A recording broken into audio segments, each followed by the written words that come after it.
You may not like what the Muslim Brotherhood have done, but they do, and they still command significant support within Egypt. And even now, polls would suggest that a quarter of the population would vote for them.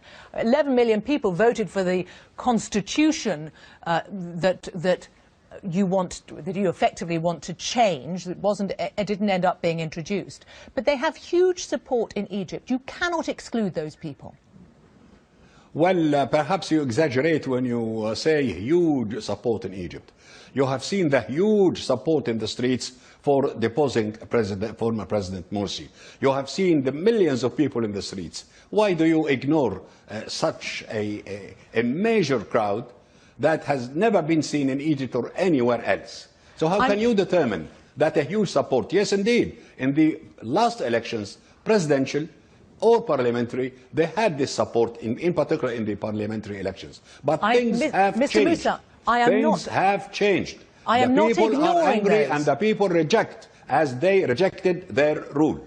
I'm not ignoring those, but if democracy is to work, it has to cater for all the people of Egypt. So if it is, oh, yes, indeed, elections will show. The next elections will show whether you are right or... But if we are to agree that there is about a quarter of the population who do support the No, Muslim we won't agree. Brotherhood. Why do you say a quarter or 1/5 or 1/6? Well, that's it. We cannot determine that. How much support if you are happy with it, you can have? repeat it as you like. But I don't buy it from you. Okay, I don't know. Perhaps more, perhaps less. What do you think, though? What support well, I think, do you... well, if you give me a chance, I will tell you. Of course, they do have support. But this support is diminishing. This support is not what you think it is. The year we have been ruled by President Morsi and his party was a catastrophic year.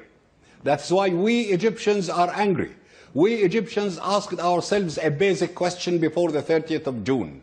Can we really afford another year of the same abysmal performance?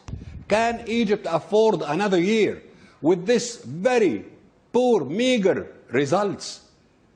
And the answer was unanimous. You have seen the answer, or you must have seen the answers, in the streets, in the squares, over the bridges, and across the country.